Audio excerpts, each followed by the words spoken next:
honestly, life got in the way. Things, I just got busy and too caught up with school and personal life, so I didn't have time. And overall, school is over everything. My health is over everything. So I apologize, but your girl is back. Anyways, today's topic is about being mixed in a predominantly white institution and predominantly white sorority. So, these topics can get a little heavy, but I'm gonna try to keep it not too long of a video. Might stem into other videos later. Don't know, but it's just something that I am really passionate about, and I wanted to share because I feel like more people should be talking about this topic. So, for starters, I do go to a predominantly white institution, and there are many interesting things that come along with that. So, for starters, majority of the kids are white. I'm half white, so wherever you want to place me on that, that's up to you. That's not my business. But then there's also organizations where they try to group together the people that are not white. So that's a topic for another day, but those are just two main things that I want you all to have in the back of your mind as I am speaking.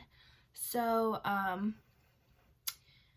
if we get down to it, the truth about being in a predominantly white institution and sorority and being mixed, you're going to feel alone.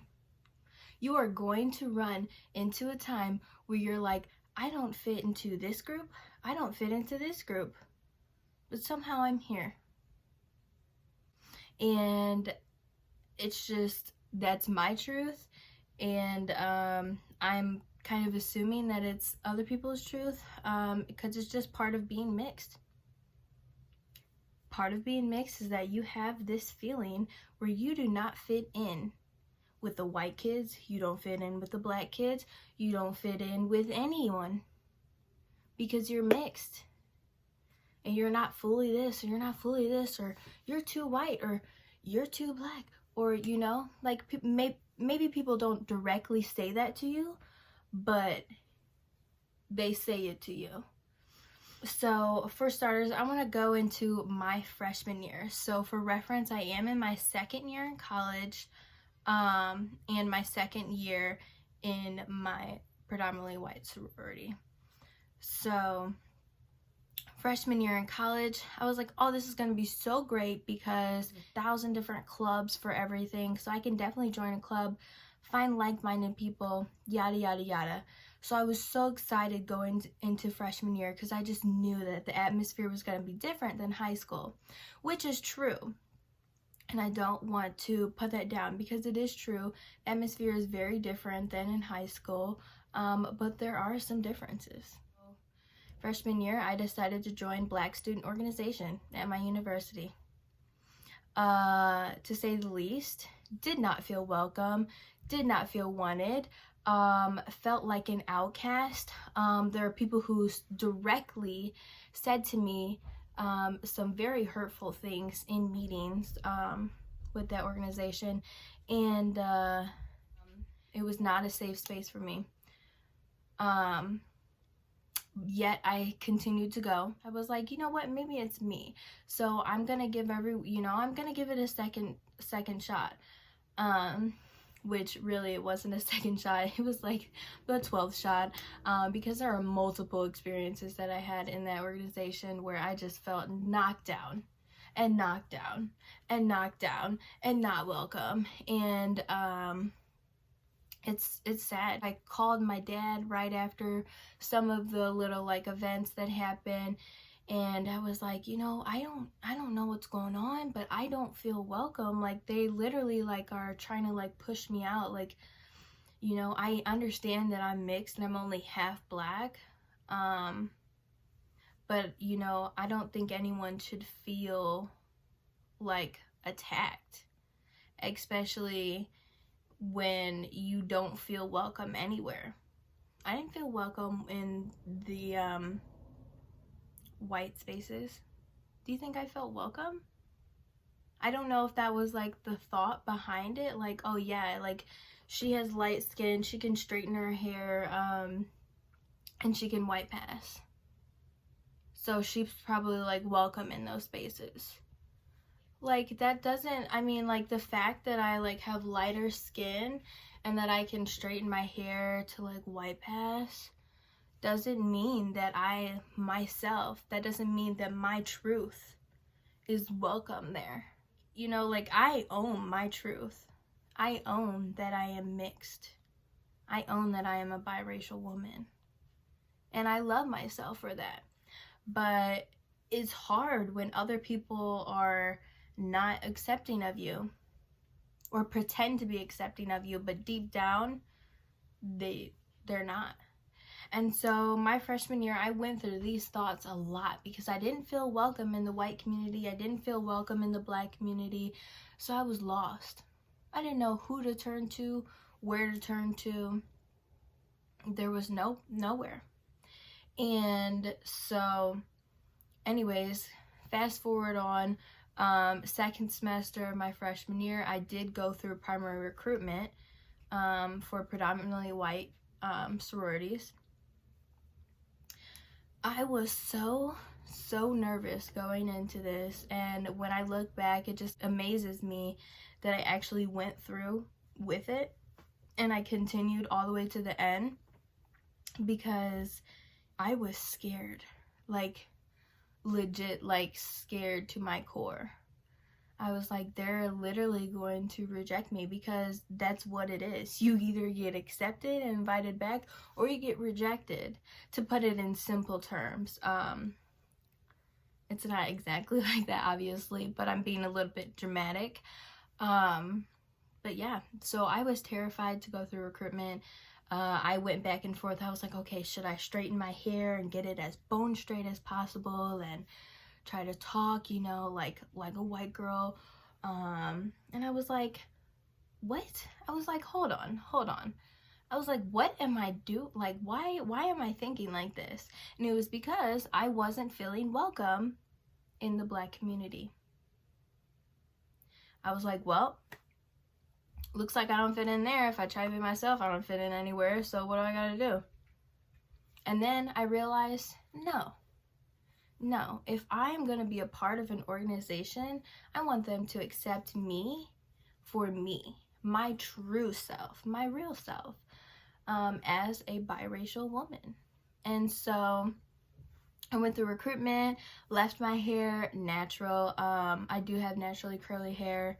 You can see it in like some older videos, but yeah, left my hair natural, and kept 1000% true to myself. So after recruitment, I did get into my sorority, and it was my favorite one, my absolute favorite one.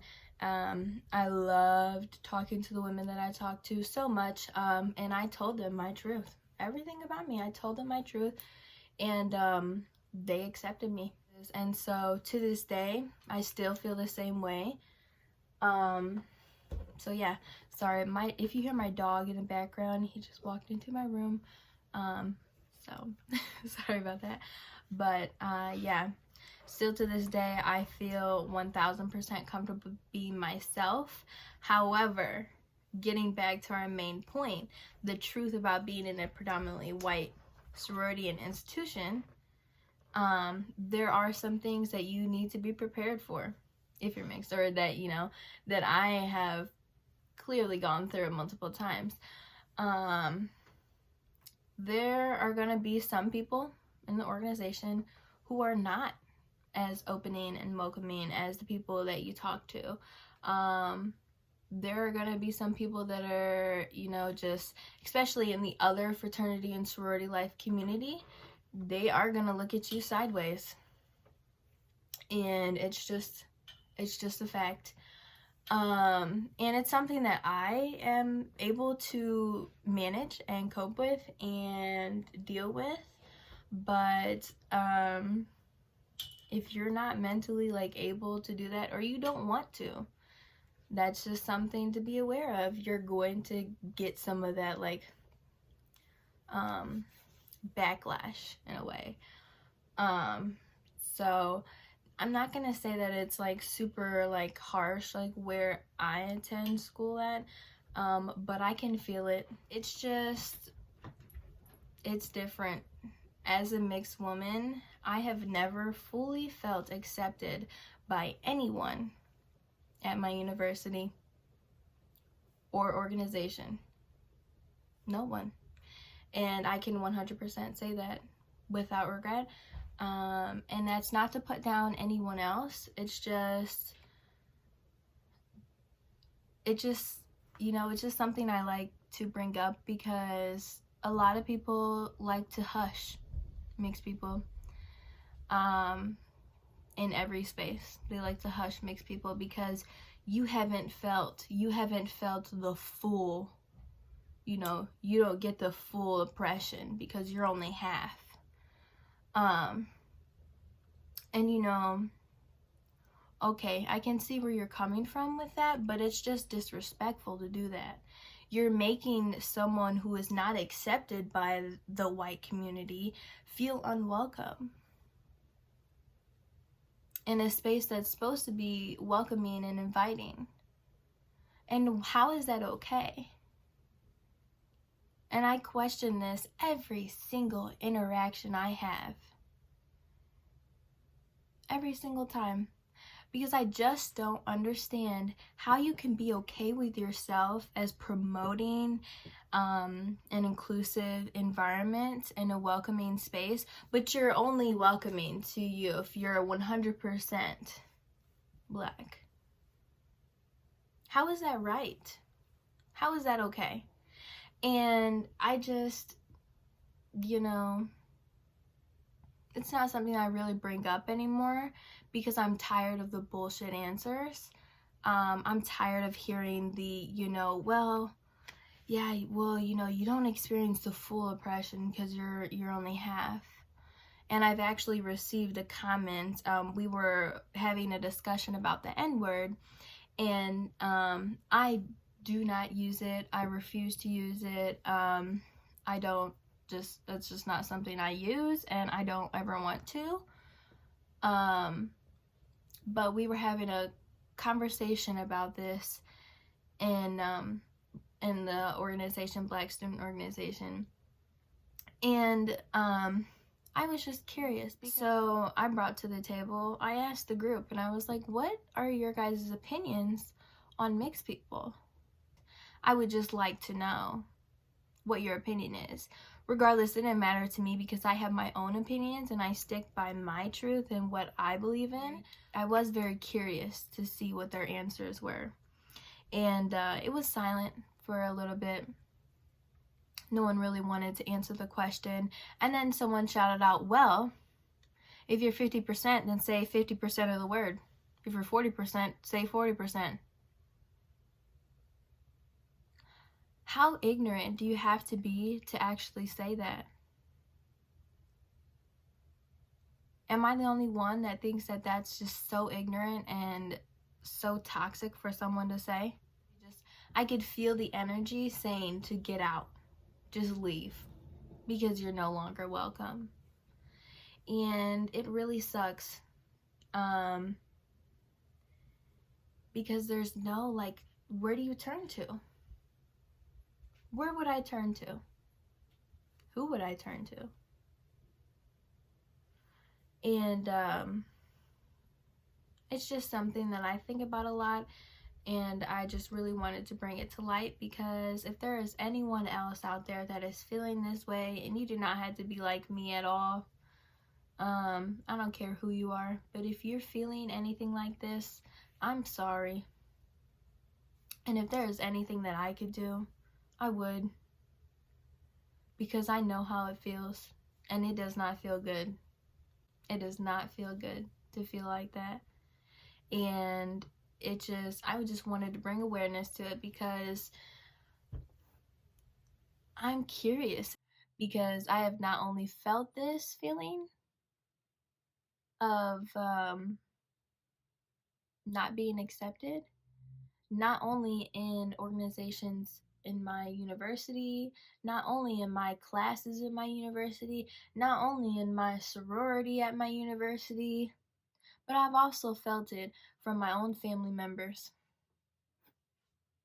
I've also felt it in my close friend circles. I've also felt it with some of my closest friends ever. But this feeling is constant. It's everlasting because there is a problem. There is a real problem that people are neglecting to bring to light. They're just neglecting it and they're just ignoring it because people don't know how to process the fact that you're half one race and half another, or you're multicultural or multiracial. People don't know how to process this, and it's very upsetting, and it's not okay.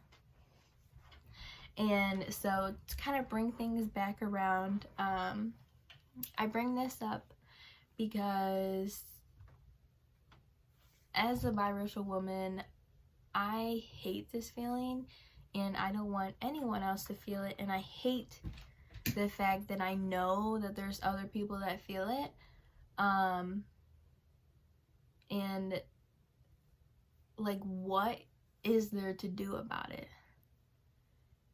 What can we do to stop this little divide, this division? Like, you're not enough of this and you're not enough of this. Like, why does it have to be like that? Why? I'm a human being just like you. You're a human being just like me. And it's just not okay. If I can't solve it for myself, I don't care. I don't want anyone else to feel like this. I don't want my multiracial nieces and nephews to feel like this. I don't want that for them. I never in a million years would I want them to experience this feeling. And I want it solved before they do. Because it's not okay for anyone to feel excluded at all. And especially, it's especially horrible to feel excluded from the white population, which is historically known to exclude, and then also the black population, which you would think would be an inviting space, but it's not. So if you have any opinions, comments, friendly criticism, let me know. I want to know if anyone else has ever felt this. Do you have a solution that maybe, I just can't think of? Or if you just need a safe space to talk to someone, I'm your girl. Yeah, so that's the topic for today's video. I know it got a little bit deep, and I got a little excited at points because it is something that I am super passionate about. So yeah, I hope this interests all of you, and I hope you all take this message home with you and think about it. All right, so I hope you guys enjoyed that talkative video. This is the first type of video that I've made like this, and I really enjoyed it because it's just something I am passionate about and I find very interesting. Clearly I'm only talking about my opinion, my perspective, so there's no evidence to back it up other than my personal experience, so don't attack me. But yes, with that being said, I hope you all enjoyed the video. I hope you all learned a little bit more about being a biracial woman or a mixed person. And so yeah, thank you all so much for watching. If you made it all the way to the end, I appreciate you all, and thank you. Have a good day.